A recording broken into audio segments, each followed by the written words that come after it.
about your band, Yeah, Artifas? sure. So Cody and I started the band back in 2011.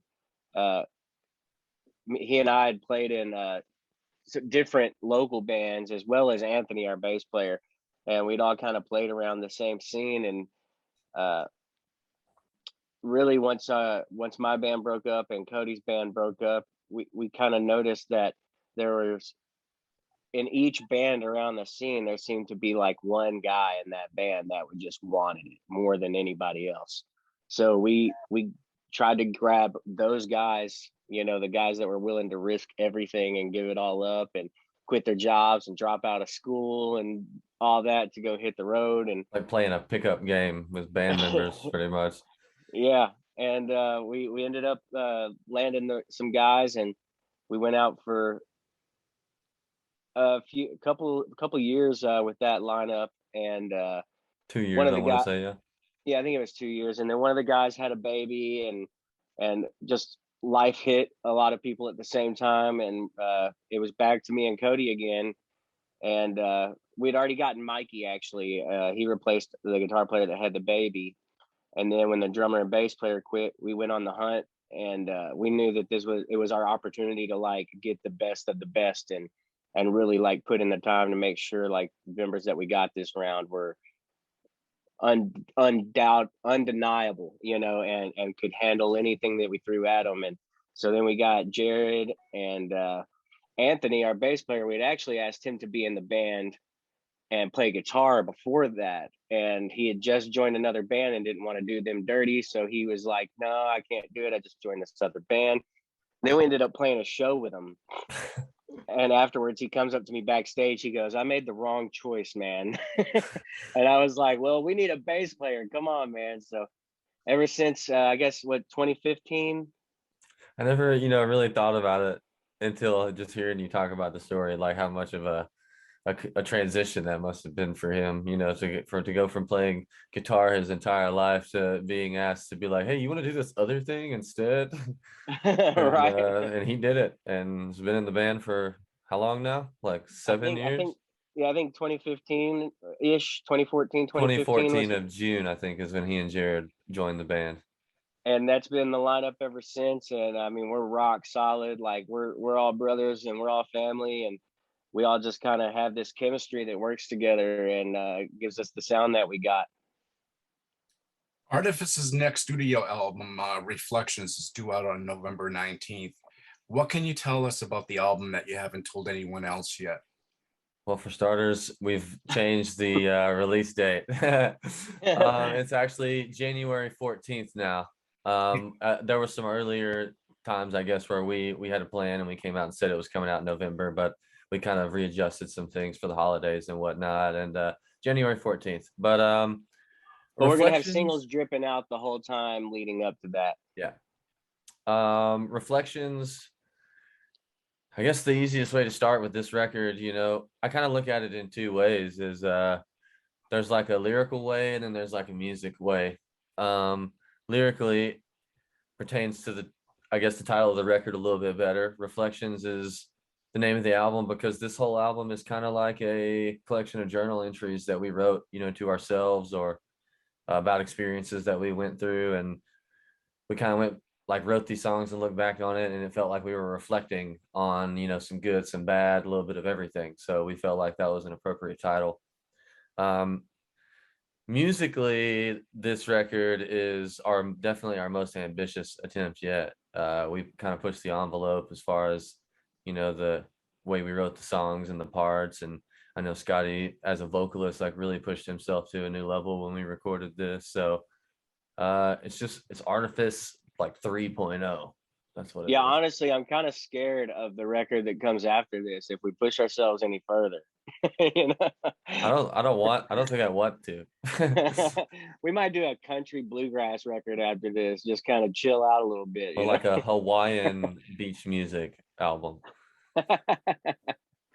One thing I wanted to ask you was about Leave Me for Dead.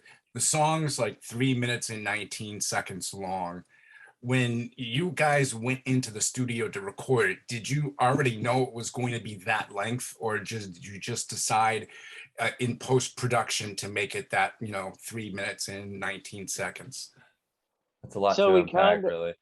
we kind of just go with the flow and the feel of the song, but we do try to keep the songs around 4 minutes and under. But if it goes over and the song needs it, like, we don't stress too much about that.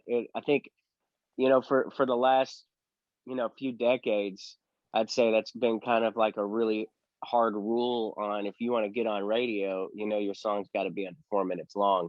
But things are changing, the whole industry is changing, the whole industry shifting, and radio isn't necessarily, the echelon anymore. So I think bands are typically starting to lean towards just whatever is feeling right and whatever is coming across right. Now we do try to put a little focus on some timing of things, because everybody has the attention span. Could you try again? My Apple Watch is talking to me. But in today's world, everybody has such a short attention span. You got to kind of keep something new hitting their ear often, and I think that's we focus more on that than I think we do the time of the song, and just introducing something else for that ear to keep you entertained and keep you wanting to hear the next part. Yeah, I mean, we're definitely, it's a goal of ours to be a radio rock band. I don't think there's any qualms with saying that, but we also, have a lot of things that we like to throw in to make ourselves happy that typically aren't associated with radio. And I think, when it comes to the timing of the song, that's definitely something that we lean on that radio kind of side of our songwriting for, because I don't know, it just feels right, I guess. It's kind of what he said. We just do whatever feels right, and it usually ends up being 3 to 5 minutes long. Reflections has 11 songs on it. How did you guys decide the order of each of those songs?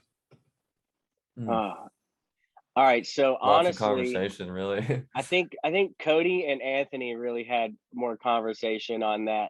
When it came to me, in the past Did I've we? been more particular about it, but on this record, I just loved all the songs so much that I was kind of cool with however they landed on the record.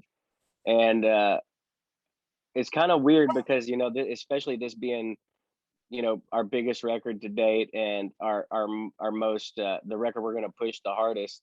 Like, I think I stressed about that stuff less on this record than I did the earlier ones. That's definitely true. I will agree with that. As far as like just the way they landed, it, I always look at it like as you're designing a live set, kind of energy is what's most important to me. And kind of like what Scotty said too, keeping the listener interested. When somebody puts an 11 song CD in their CD player, that's a long time of listening. The odds of them making it all the way through that CD in one sitting are probably not very good. And it's just one of those things where it's like song one comes out, usually we like to come in with a banger because Artifas likes to make a big loud introduction.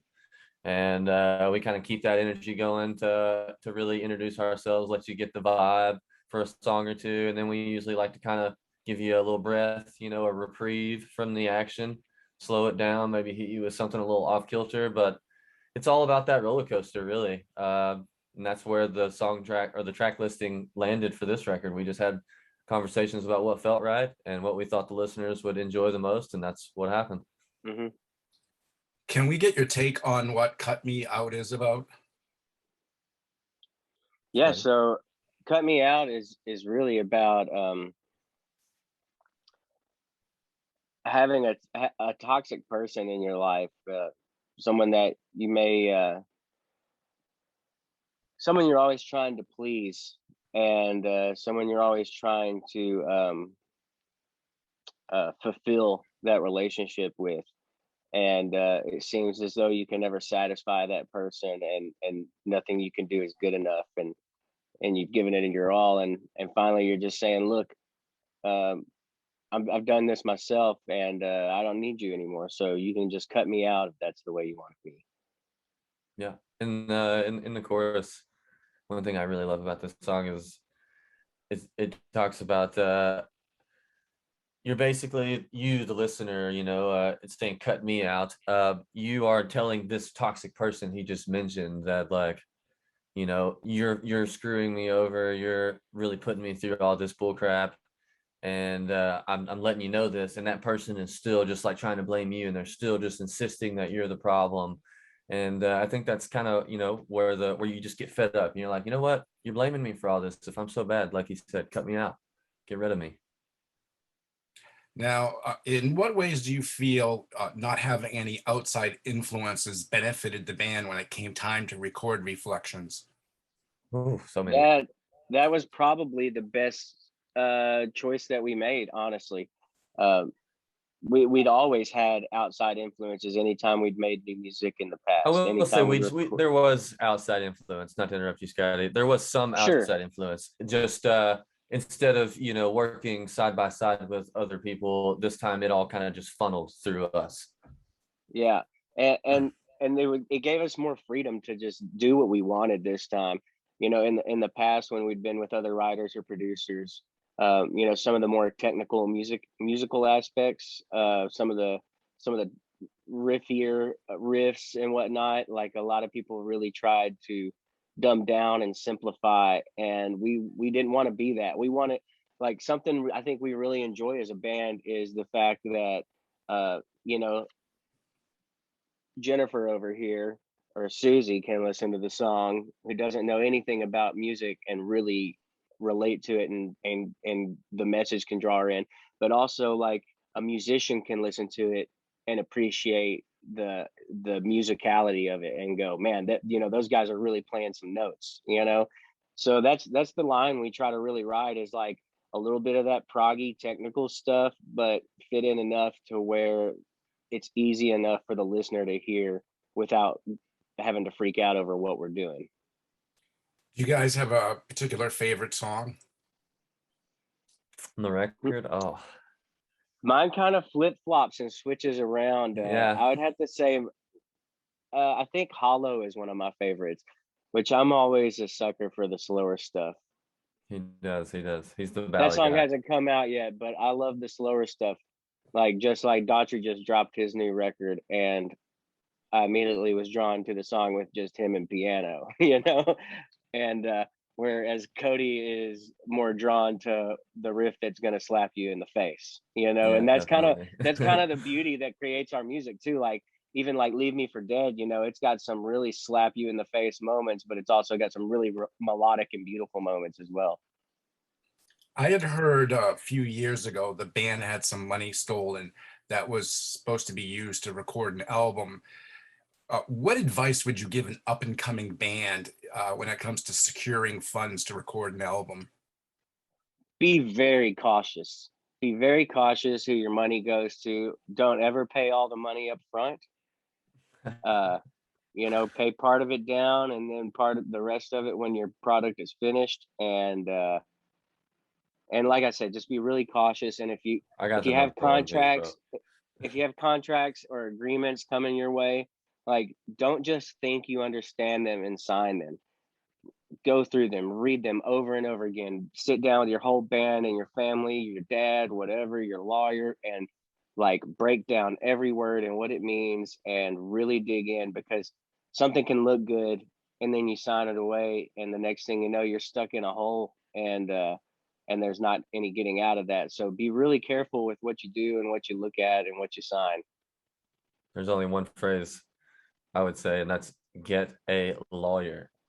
Yeah, and a good one. Don't skimp and just get the guy that you can afford. Like, save up the money and get the guy that's gonna look. We've gone both routes. You know, we've had the Lawyers lawyers are that didn't insurance cost a policies. lot, and they didn't seem to fully grasp everything, and we spent hours on the phone with them. And then we've also hired the top dog lawyer to handle stuff, and in 10-minute phone call, we've learned more from that guy than we did from spending weeks with the other guy. So it might cost you a little bit more money on the front end, but a good lawyer is everything. Big tool. So far, Leave Me for Dead and Cut Me Out have been made into videos. Are there any other songs that are going to be made into videos? Actually, the next single, Yeah, yeah, and and we're hopefully actually more getting after on the that. We don't phone. really know. We're actually getting on the phone later today with the music video director to discuss the next music video, and we're pretty stoked about that one as well. Well, like we've in the past, any videos we'd done, we just kind of shot ourselves, you know. So this is the first time we're able to really put some money behind it and hire a good production crew. And we've been working with this company, Hotkey Studios, and we're doing our next video with them as well. And they came out and they killed it. They were professional, you know. They had top of the line gear and gave us a top of the line product. So we couldn't be more thrilled about that. When We you hope go, that there'll be a lot more after that too, as well. We it's kind of just, ever a very fluid thing, I guess, the music video thing. We kind of have a little bit of a fever right now, so I don't know how long that'll last. But if I had my way, we'd do a video for every song. when you go to do a music video, do you have like, do you do like a storyboard or something like that on how it's going to be? Kind of like what they do Sure, with movies. sure. Sure, I think it's a lot less professional than they probably do. Most of like this last one, I just had this idea come to me, and I called Cody, and I was like, "Hey, man, let's bury ourselves." And he was like, "That sounds dope. I'm in," you know. And we just kind of develop it a little bit from there, and then you know, something else we're learning is, as much as we put into the storyboarding and talking it out and thinking it all out, when it comes to the day of shooting, things always typically change a little bit, you know, because you got to fit schedules in. You got to, you know, you might have to, something took longer to shoot than you thought it was going to take to shoot. So you got to kind of adapt along the way. But uh, we definitely like the story aspect of it, but we also we really want to make sure that all our videos capture our performance, because we feel like that's a kind of a shining aspect of our band, is like our live performance. So we try to mix a little bit of story with the performance. And you know, I guess maybe it's just a personal opinion, but I've never been that big of a fan of watching a music video and you don't see the band play and it's all just acting and this and that. That's kind of, I you know, it's agree. dope in its own aspect, but I want to see somebody headbanging with a guitar, and I want to see the drums slamming and headbanging, and see Or how the even band. so, like I want to see, Alan Jackson singing in the middle of his big cornfield. You know what I'm saying? Like Right. whatever it is, like it's about that connection really with the artist, and that's something that I feel like was really captivating coming into the 90s and the early 2000s when MTV and all that's like everybody was getting their music from places like that really showcased that connection with the artist and the way they looked and how they moved and the kind of venues you might see those guys in. You know what I mean? And It, the it really emotion that they plays were a portraying. yeah. I mean, I feel like that just really plays a part. I've seen I can think of a country band right now off the top of my head that the first time I heard their song, my dad played it for me and I wasn't really into it. I didn't like it. But then like months later, I saw their video and I perceived it a completely different way because I connected with the artist and like their vision and their vibe. And I Sure. feel like that's just a really big part of that, that perception for listeners. Records and bands, I remember the first time I saw that music video as a kid, you know, and I won't ever forget. I remember where I was sitting in the living room when I saw Incubus, the first video they put out, you know. Yeah. And you know, those kind of things just really stick with you. Velvet Revolver. I remember when they put out that video for Slither. And That like was a if I dope hadn't seen that video. video, I probably wouldn't even have dug the song as much as I did. But Uh, when can we expect to see Artifas hit the road again? End of October. We're hitting the road end of October, and we're going to be on the road basically the rest of the year. You know, we're going to break off, take a couple days here and there for the holidays, but uh, we're going to hit it heavy the rest of this year, and you know, as much as we can next year. And we just kind of hope that the world stays open where it's at and slowly opens back up in the places where it's not. So we I think all bands are kind of feeling that right now. You know, we all, and not just bands, the showgoers and the fans too. Like, you know, who people that are used to going to a handful of shows a month, and there's no or doubt there's even like one a a show month. You void know, right now. so we're wanting to fill that void. We're wanting to get back out there and get back in people's faces as much as we can. Now, this is the most important question of the interview. Which Oh band no. member, which band member has the most tattoos? Uh, Either me or Definitely Scotty. me or Cody, or maybe Anthony. Me, Cody, or Anthony. I don't know.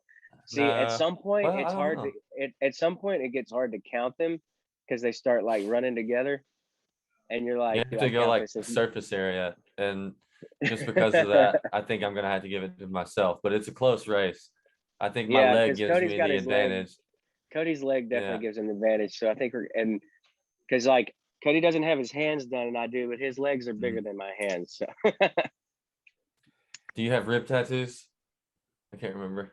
no, I got the 2 chest tattoos, the See, I hand don't have. I tattoos, got the like. knuckle tattoos, It's and the close. arm. Yeah, it's Yeah, close. it There's a lot of is. tattoos between the 5 of us. That's for sure. Is there a, particular social media page that you guys like to spend a lot of time on, and why? I think Facebook's probably our central hub just because that's where we've been the longest and that's where we interact with our fans the most. But we focus on them all pretty heavily, at least Facebook, Instagram, and TikTok, And uh, YouTube. and YouTube. We've really just now started getting into TikTok and building the YouTube back up. You know, before we didn't have as much video content, and that's what we're trying to really create a lot of content right now. And luckily, Anthony, our bass player, is amazing when it comes to videos and whatnot. Everything video wise you see of ours, other than our music videos, Anthony has put together. So we're trying to just get as much content out as possible. So trying to grow the YouTube and TikToks, but Facebook is definitely the central hub. Now, do you see Artifas in the future making a live album? Sure. Possibly, I think that could be really cool. Actually, a bucket list like dream item for me is to play a show with a symphony, Well, I think or I'm gonna get drunk before we record that. or like too. a big, or like some string quartets. I just have always wanted to do that, so that could be super cool. Kind of like Metallica did the Oh, we're S&M, gonna do that. you know. There's no doubt about that. That's like so high on my bucket list to perform like with an orchestra or a symphony. There's So no one way I'm day, gonna leave this world without doing that. So the album's Reflections, and it's due out in January. Yes, sir. Mhm. January 14th. January